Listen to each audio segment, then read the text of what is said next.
Mesdames et messieurs, bonjour et bienvenue sur TV Vendée dans votre matinale de ce mercredi 13 mai. J'espère que vous allez bien. Ce matin, la veille peut-être d'un grand week-end pour certaines et certains. Bon appétit à vous si vous prenez votre petit déjeuner et bon courage si vous apprêtez déjà à prendre le chemin du travail ou bien des cours. Comme tous les matins, vous aurez bien sûr l'occasion de réagir à l'actu du jour avec le WhatsApp officiel de la matinale dont voici le numéro. Nous avons reçu il y a quelques instants dans l'invité de la matinale Hugo Boissaubert, l'un des responsables de la Coupe de France de robotique. Ça a lieu ce week-end à La Roche-sur-Yon au parc des expositions des Oudéry. C'est d'ailleurs ouvert au public. Si vous souhaitez revoir son interview, rendez-vous désormais sur tvvendée.fr. On commence tout de suite par faire un point sur la météo du jour avec plutôt des bonnes nouvelles pour aujourd'hui. Un grand et beau soleil ce matin sur l'ensemble du département. Les températures sont néanmoins en nette baisse dans les terres, comptez 4 degrés et 10 sur le littoral. Dans l'après-midi, quelques petits nuages feront leur apparition. Rien de méchant, le temps restera particulièrement clément pour aujourd'hui, à compter 16 à 17 degrés donc cet après-midi. Nous regardons maintenant les horaires des marées comme d'habitude, avec d'abord un mot sur le coefficient. Il sera de 57 à 64 aujourd'hui sur l'ensemble du littoral vendéen. Au niveau donc des horaires des marées, nous commençons dans le sud-ouest au niveau de la Tranche-sur-Mer. La première basse mer, c'est ce matin à 8h41. La prochaine sera à 21h06. La première pleine mer était cette nuit à 2h45. La prochaine sera donc à 15h15. Au niveau du passage du Gois dans le nord-ouest du département, la première basse mer, c'est ce matin à 8h47. La prochaine sera donc à 21h14. Première pleine mer cette nuit à 2h30. La prochaine à 15h02. Le soleil, lui, s'est levé ce matin à 6h33. Il se couchera ce soir à 21h31. Et nous fêtons aujourd'hui les Rolandes. Bonne fête à toutes et il est temps de faire ensemble un point sur l'actu de ce mercredi 13 mai. Voici le journal.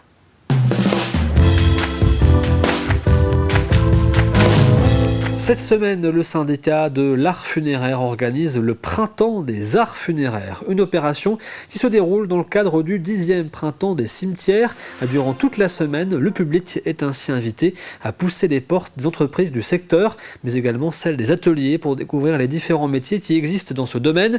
C'est ce que nous avons fait à Luçon. Nous sommes allés à la découverte de la manufacture Funépro et plus spécifiquement de sa filiale Mémograve, une entreprise spécialisée dans la production de plaques funéraires personnalisées. Élise Blanchard nous fait donc découvrir ce matin toutes les étapes de production, mais surtout les femmes et les hommes qui y travaillent, avec pour mission de rendre le plus bel hommage possible aux défunts. Ici, pas de production à la chaîne. Chaque plaque est pensée, façonnée et personnalisée à la main. Un travail minutieux qui porte à chaque étape une forte charge symbolique. Pour les équipes, l'enjeu dépasse largement la technique. Il s'agit avant tout de transmettre un message. Il y a deux messages. Il y a un message sur la valorisation des emplois et dire qu'il y a vraiment des métiers manuels qui permettent à des gens de travailler et d'être heureux dans leur métier en travaillant avec leurs mains pour créer et pour fabriquer des beaux objets. Aujourd'hui, une plaque funéraire, c'est pas du tout ce qu'on a pu connaître il y a 30 ou 50 ans, un objet un peu terne et pas très expressif. Aujourd'hui, vraiment, on est sur des produits qui expriment quelque chose, qui expriment une émotion, qui portent un hommage. Tout commence avec le granit brut. La pierre est découpée, façonnée, polie, puis gravée avant d'être décorée à la feuille d'or. Un savoir-faire artisanal exigeant qu'exercent Audrey et Sébastien, loin des idées reçues souvent associées à leur profession. Quand on me demande le métier que je fais et que j'explique que je suis responsable d'un atelier qui fait des plaques funéraires, on a tendance à dire « wow, c'est particulier ». En fait, non, faut pas oublier que derrière ce côté un peu funèbre et macabre du coup qui est la mort, derrière il y a des familles qui sont en deuil et nous l'objectif c'est vraiment de leur donner un dernier hommage. Nous notre but c'est de travailler au quotidien pour essayer de les satisfaire au mieux face à ce deuil qui n'est pas toujours simple. Alors nous la particularité c'est qu'on n'a pas de contact avec la famille. Donc on travaille pour les pompes funèbres qui après eux ont en charge la famille. Je fais ce travail depuis maintenant 20 ans. C'est vraiment en respect des familles qui sont défuntes et qui malheureusement ont perdu quelqu'un de proche.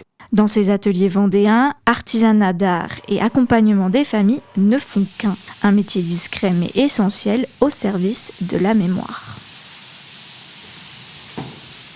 Ce mardi, deux grandes figures de l'histoire de France étaient à l'honneur à Mouchamp. Une cérémonie s'est tenue sur la tombe de Georges Clémenceau, surnommé le Père la Victoire, président du Conseil des ministres de 1917 à 1920 et artisan de la victoire de la France lors de la Première Guerre mondiale. Cette cérémonie revenait sur les 80 ans du discours du général de Gaulle qu'il avait tenu le 12 mai 1946 au même endroit. Le général de Gaulle, l'homme de la France libre, était venu rendre hommage à Georges Clémenceau un an après la fin de la Seconde Guerre mondiale. 80 ans plus tard, cette cérémonie ravivait donc le souvenir de deux grandes figures de l'histoire de France. Les souvenirs, c'est extrêmement important, parce que le souvenir, ça doit devenir la mémoire, et la mémoire, ça doit devenir la conscience, c'est-à-dire la conscience de devoir, je dirais, être un citoyen combattant selon cette belle définition qu'il y a en Vendée. C'est-à-dire, effectivement, il y a les combattants, les militaires, ceux qui portent les armes, mais tout le monde doit être un citoyen combattant et rappeler la mémoire de ces grands acteurs de la vie française et de la sauvegarde du pays, eh bien, c'est fondamental. Donc ça nous permet de commémorer, parce que c'est important pour l'histoire. Ça nous permet de nous rendre compte, de prendre conscience. C'est un devoir de mémoire aussi. J'ai déposé les germes sur le cercueil de Clémenceau. Oui. Je suis fière aussi parce que c'est pas tous les jours qu'on peut participer à des cérémonies comme ça. Ce discours du général de Gaulle en 1946 à Mouchamp était une promesse faite par le général le 11 janvier 1941. Alors qu'il était exilé à Londres, il s'était exprimé sur la BBC rendant déjà hommage à Georges Clémenceau. Son discours du 12 mai 1946 en Vendée se tenait aussi dans un contexte particulier pour lui. En 1946, le général de Gaulle a quitté le pouvoir. Il a quitté le pouvoir en février 1946. Et en mai 1946, il se dit qu'il faut à tout prix qu'il retrouve un geste dans la République, qu'il retrouve une place dans la République. Et cette place, il va la retrouver à travers l'hommage à Clémenceau, un hommage qu'il avait soutenu, rendu pendant toute la période de Londres. La trajectoire politique de Gaulle, c'est la preuve que lorsqu'on construit un destin pour la nation, or de Gaulle construisait un destin pour la nation, il se raccrochait aussi à celui qui avait construit le destin de la Première Guerre mondiale, c'est-à-dire Clémenceau. Objectif Vendée Globe 2028 pour Manuel Cousin. Le skipper de Coup de Pouce a récemment baptisé son nouveau bateau à Port-Olona, au Sable d'Olonne, un IMOCA qu'il a racheté en septembre dernier à Arnaud Boissière, qui a fait son dernier Vendée Globe avec sous les couleurs de la Micheline.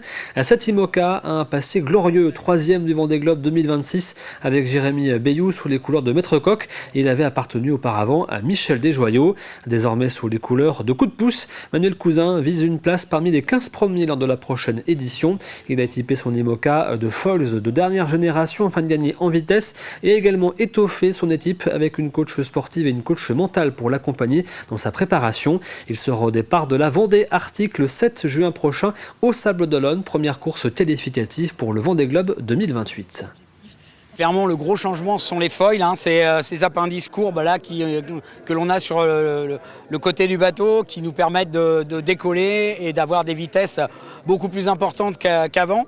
La différence de vitesse entre un bateau à dérive et un bateau à foils, sur certaines allures, c'est quasiment du simple au double. Aujourd'hui, ces foils-là vont nous permettre, dès 15 nœuds de vent, de décoller et d'aller à plus de 30 nœuds, c'est-à-dire qu'on va doubler la vitesse du vent avec ce genre de bateau, avec des pointes de vitesse qui vont certainement avoisiner les 40 nœuds. Donc c'est juste dingue. Après, voilà, il va falloir un petit peu de temps pour apprivoiser tout ce surplus de puissance. Mais comme un compétiteur, j'ai vraiment hâte d'avoir tous ces chevaux entre les mains. Donc ça, c'est pour bientôt. Il va y avoir les premières sorties dans les jours qui viennent. Donc voilà, je vais revenir très très vite vers vous pour vous donner les premières sensations et premiers ressentis. Nous restons au Sable d'Olonne avec l'édition 2026 de la Vendée Va'a qui débute aujourd'hui et se terminera samedi. Cette course de pirogue polynésienne rassemble plus de 250 rameurs chaque année venus du monde entier. Sur 3 jours, ils vont parcourir 128 km en mer. En amont de la course se déroulait en ce début de semaine une épreuve réservée aux élèves des différents établissements scolaires. Des jeunes de 16 à 23 ans, peu expérimentés, ont donc pris place dans les pirogues. Pas d'enjeu sportif, objectif découvrir la pratique et mettre en avant l'esprit d'équipe nécessaire à une course de pirogue polynésienne. Grégoire de Châtillon les a suivis en mer pour nous. 5 établissements scolaires embarqués dans la baie des Sables 5 pirogues polynésiennes en course, c'est le défi jeune. 2 courses de 2 km ce jour-là, puis le lendemain, 2 courses de 10 km. L'idée, c'était faire un format en fait, pour les élèves qui n'ont jamais fait de pirogue, qui sont complètement novices, leur offrir un peu d'aventure et profiter aussi de l'événement de la Vendeva pour créer un événement un peu unique. On est les seuls à proposer une course uniquement dédiée aux scolaires comme ça. 6 élèves par embarcation, peu entraînés, mais bien motivés. On vous laisse lancer dans un défi et se surpasser tous ensemble autour d'une passion sportive qui nous rassemble. On a eu pour certains d'entre nous seulement un entraînement, au maximum 3 ou 4, donc c'est très peu, mais on se tient prêt et on va tout donner. Moi j'ai déjà fait un peu de pirogue l'année dernière, du coup je rame déjà un petit peu. Je suis au poste numéro 3, en général au 3 et au 4 ça va être les moteurs, donc ceux qui donnent la puissance sur la pirogue. Et puis après, moi en plus j'ai le rôle de la tarée, qui est la personne en fait qui pousse le cri. À l'arrière, il faut savoir diriger, barrer le pépérou. À l'avant, il faut qu'il soit assez précis sur le geste, sur la fréquence, c'est celui qui donne la cadence. Et puis au centre, on va essayer de mettre ceux qui ont un gabarit un peu plus important pour stabiliser la pirogue. Puis c'est vraiment le moteur en fait de la pirogue. Voilà, donc ils vont s'essayer aux différents postes, c'est aussi ce qui est intéressant. Ce qui compte avant tout dans cette épreuve sportive, c'est l'esprit d'équipe. Et puis, c'est aussi de donner envie à ces jeunes de persévérer pour qu'ils puissent représenter plus tard le 8-5 pour la Vendeva. Nous terminons ce journal avec la programmation culturelle de l'été à La Roche-sur-Yon qui a récemment été présentée. Une programmation riche et diversifiée, marquée par de nombreux spectacles gratuits et accessibles à tous. De nombreux temps forts de la saison sont de retour, comme le festival Air Pop. La programmation s'étend aussi à l'ensemble de l'agglomération, avec le retour de Son de Lyon au Moulin de Rambourg à Némy ou encore les scènes estivales à Landronde. Objectif, faire vivre la culture tout l'été à La Roche-sur-Yon et dans son agglomération, à la fois pour les habitants mais également pour les touristes de passage. Au programme donc spectacles, concerts, animations ou encore pratiques artistiques, la ville mise sur une grande diversité d'activités durant tout l'été. Il y a des grands temps forts qui reviennent, des rendez-vous incontournables. Je pense à Air Pop, je pense à BD-Fest bientôt, des nuits menteuses, itinérance d'été. Donc on a une succession de grands rendez-vous. Alors l'ambition, elle est claire, c'est de permettre non seulement aux touristes, mais aux habitants de La Roche-sur-Yon, qui parfois ne partent pas en vacances ou partent peu, d'avoir des rencontres, des échanges avec une programmation artistique et culturelle importante. C'est un temps de rencontre, c'est un temps de partage autour de l'art, autour d'activités artistiques du plus jeune âge. Je n'ai pas parlé d'art vacances ou des actions des médiathèques par exemple, ou du musée.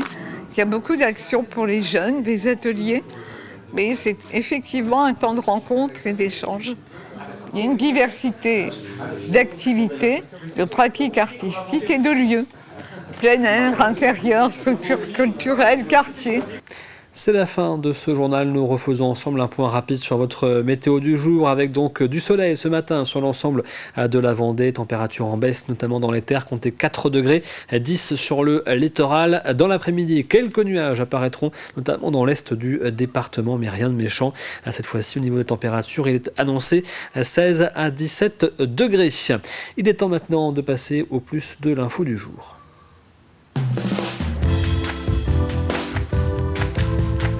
Et dans le plus de l'info ce matin, focus sur l'association Colosse au pied d'argile qui lutte contre les violences sexuelles, le harcèlement et le bizutage. Il sillonne notamment les écoles de Vendée. Regardez.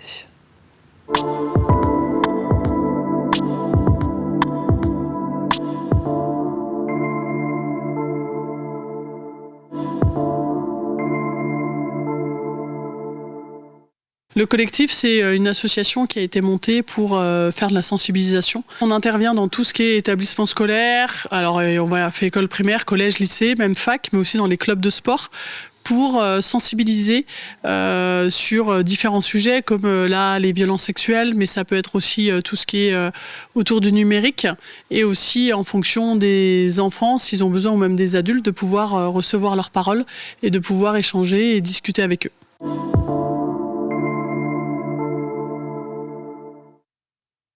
Le temps qu'on est ensemble, en fait, on peut discuter, c'est une bulle, on est qu'entre nous, on échange, je me mets à leur disposition, je me mets à leur hauteur, enfin il y a plein de choses et on peut discuter de tout. Ça permet que moi je puisse faire passer des messages, surtout par rapport aux réseaux sociaux, aux jeux auxquels ils jouent, ils n'ont pas conscience qu'il peut avoir une gravité. Donc aussi utiliser tous les mots qu'ils n'osent pas utiliser avec leurs parents, avec leurs aussi les professeurs parce qu'ils ont l'impression d'être jugés et là pendant ce temps-là on est bienveillant, il n'y a pas de jugement, rien. Et pour eux c'est plus facile de me poser des questions et aussi discuter autour de tout ça.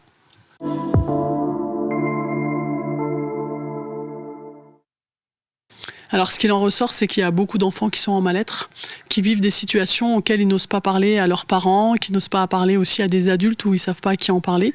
Et du coup, on appelle ça un peu comme des secrets poisons. Ils gardent ces secrets-là, ils les gardent, et puis sur plusieurs années, et pour eux, en fait, ils sont en mal-être. Ils vivent des choses qui ne sont pas simples parce que peur d'en parler, peur d'être jugés. Pour beaucoup. Et même des fois, ils vivent des situations qui sont pas simples et ils vont en parler à un meilleur ami, une meilleure amie, mais qui sont des enfants. Et ça va devenir un secret poison pour eux et ils vont pas en parler à d'autres personnes. Il y a aussi effectivement l'établissement ou même des fois les enseignants qui se rendent compte qu'il y a des élèves qui ont vraiment des problématiques et qu'on a pu voir des élèves en se posant la question de qu'est-ce qui peut se passer chez eux. Et du coup, ils se rendent compte qu'ils vivent des situations qui sont pas simples. Et aussi, d'année en année, quand je reviens, ils savent que je revienne. Et du coup, ils viennent me voir en disant Laetitia, est-ce qu'on peut te parler? Ou voilà, tu as vu ma camarade par rapport à ce sujet-là, j'aimerais bien qu'on en échange. Donc en fait, ils ont pris comme un rendez-vous, comme si on avait un rendez-vous ensemble.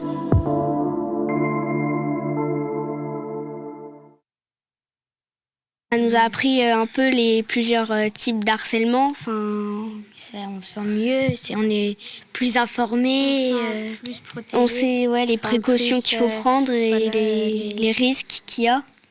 Je ressors avec plus de choses dans la tête, on va dire. On est plus informé, on connaît plus, on va dire, les réactions qu'il faut avoir, les conséquences de nos actes, on va dire. Ça nous a permis aussi de parler des choses qu'on ne pouvait pas parler à des adultes du collège. Donc moi j'ai bien aimé.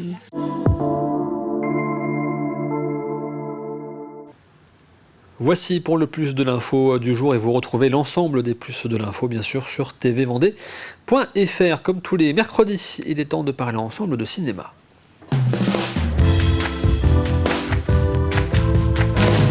Et cette semaine, dans Mon Ciné, vous présente le travail d'un jeune réalisateur vendéen. Il s'appelle Théophane Clochereau, il a 21 ans et il vient de sortir son deuxième long métrage sur YouTube intitulé Chien Rouge. Il y raconte une histoire tirée d'une histoire vraie qui s'est passée durant les guerres de Vendée. Regardez. Chien Rouge, c'est l'histoire de Jean Simoneau qui, en pleine guerre de Vendée, donc en 1794, décide... sans prévenir sa mère, décide de s'échapper de chez lui avec ses amis pour aller récupérer une vieille caisse d'armes qui a été cachée par des révolutionnaires pour passer ces armes-là donc ce qu'on dit aux brigands de Vendée, à la petite partie résistante de Vendée. Et donc en fait, tout le long du film, on suit un peu cette épopée, c'est-à-dire c'est un peu une sorte d'odyssée donc de ce groupe d'amis, donc qui sont trois garçons du même âge, du même village, donc qui sont d'un village à côté des Luc-sur-Boulogne, et en fait ils traversent la Vendée, entre guillemets la Vendée occupée par les forces révolutionnaires pendant donc la guerre. Une chose questionne toujours. Que s'est-il passé dans cette rivière? Qui lui a parlé? Et du coup, pour les armes, on fait comment? On trouve la caisse, on la porte à l'armée. Et on est censé la trouver où, cette caisse? Chez les Bleus. Chez les Bleus? Ah, merde.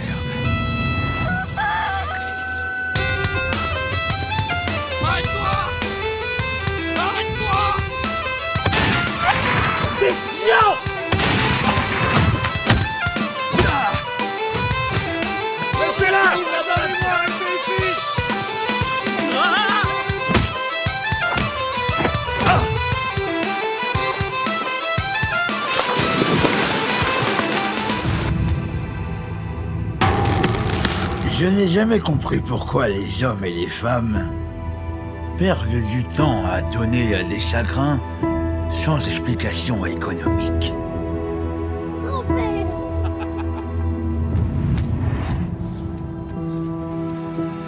Tu sais pas ce qui se passe.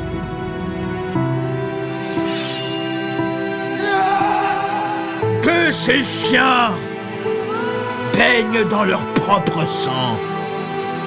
Suis ta destinée, fils. Suis ta destinée.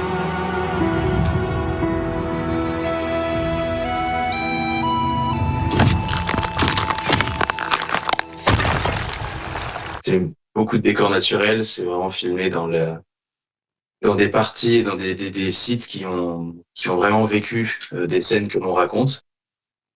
Je pense à la scène de la caisse d'armes qu'ils vont récupérer. Ça, c'est une vraie histoire qui s'est passée à l'endroit exact où on a filmé. On a donc une scène avec un souterrain au Luchon-Boulogne où on a essayé de refaire ce qui s'est exactement passé aussi là-bas.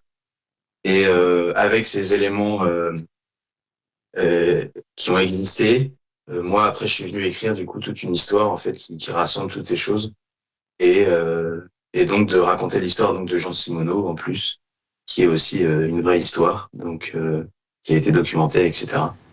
Chien rouge, donc film réalisé par Théophane Clochereau avec le studio des Chemins Creux. C'est à découvrir sur YouTube et nous retrouverons Théophane Clochereau la semaine prochaine avec ses nouveaux projets dont il nous parlera. Donc ce sera mercredi prochain. Voici maintenant l'extrait du jour.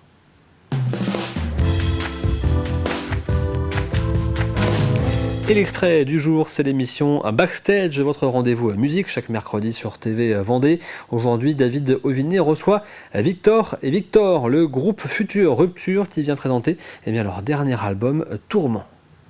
Tu es celui qui écrit, oui. Victor Pinault, ouais. Et nous avons le guitariste. C'est ça. 2 ans, c'est tout d'abord une histoire de copains, n'est-ce pas? En effet, on s'est rencontrés au collège. Enfin, Victor, lui, a rencontré Angelo, qui est notre batteur, à l'époque de l'école maternelle, je crois. Ouais, étant jeune. Moi, j'ai rencontré les gars au collège. Angelo et Ilan, que nous allons voir après vous. La rencontre très tôt, on l'a dit. Pourquoi la musique, Victor Rapin? C'est venu un peu de nulle part. Angelo faisait de la batterie, lui, depuis tout jeune. Moi, j'ai découvert la guitare via mon grand frère, mais un peu sur le tard, 14-15 ans. Et puis, c'est venu lors d'une soirée avec les gars où on était chez Angelo, justement. Il nous montrait sa batterie, on s'est mis à prendre une guitare. Victor s'est mis à chanter naturellement et on a trouvé ça marrant, dans un premier temps. Carrément. Ça chante bien. Tu as découvert ton talent de chanteur avant celui d'écrivain? J'ai jamais vraiment eu une voix exceptionnelle, mais j'aimais chanter, j'aimais écrire des choses, dire des choses, et ça s'est fait naturellement. Voilà, comme ça. Tu écris tous les titres. Comment vous travaillez? Alors, tu proposes des titres. Ensuite, je crois que c'est toi, l'autre Victor, qui compose la musique. Ouais, c'est comme ça que ça se Exactement, passe. Ouais. Au Future Rupture. Victor, il travaille chez lui avec sa gratte et puis il crée des harmonies, des sons, quoi. Angelo et Ilan, ils viennent se mettre dessus et après, moi, je viens poser mes textes en me calant, en essayant de me poser dessus, quoi. De façon un peu particulière de travailler par rapport à pas mal de groupes, c'est que Victor arrive vraiment à greffer ses textes sur des mélodies que moi je compose. On travaille pas vraiment ensemble, c'est après on vient se greffer les uns sur les autres et on adapte le morceau. Généralement c'est comme ça. Ouais. Tu crées d'abord? Ouais, c'est ça, j'arrive avec une idée de morceau et Victor vient complètement rajouter son texte dessus qui est pas forcément écrit pour le morceau à la base. Il l'adapte. Ah, c'est intéressant. C'est particulier, ouais. Et t'es inspiré par ce qu'a fait le pote à la guitare et les paroles viennent? Non, en fait, moi j'écris quand je suis... ça dépend des moments, mais j'écris souvent quand je suis seul, quand j'ai des trucs en tête, positifs ou négatifs, quand j'ai besoin de me décharger, quoi. Et après, il vient avec ses idées. Et ce qui est bien, c'est qu'il a toujours sa manière d'amener le truc. Et moi, je change à chaque fois j'amène toujours mon grain et mon... Et puis après, on s'adapte, on fait. C'est ça, même mes idées évoluent au fur et à mesure de la création avec Victor, quand même. Et rendez-vous donc aujourd'hui sur TV Vendée pour découvrir ce nouveau numéro de Backstage. Voici maintenant Café Cuisine.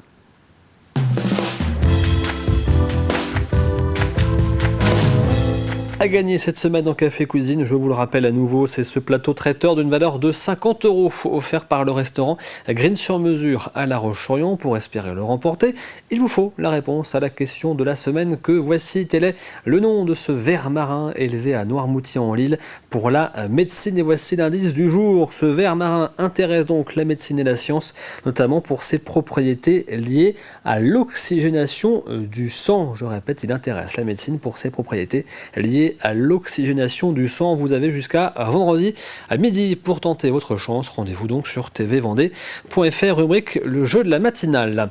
C'est la fin de cette matinale. Merci à vous de l'avoir suivi. L'actu revient bien sûr à 12h30 avec le journal présenté par Aurélien Huard. Quant à moi, je ne vous retrouve pas demain, mais vendredi. Rendez-vous donc à 7h vendredi matin pour une nouvelle édition. Très bonne journée à toutes et à tous et très bon week-end si c'est le cas pour vous ce soir. Just call my name, I'll be there in a hurry. You don't have to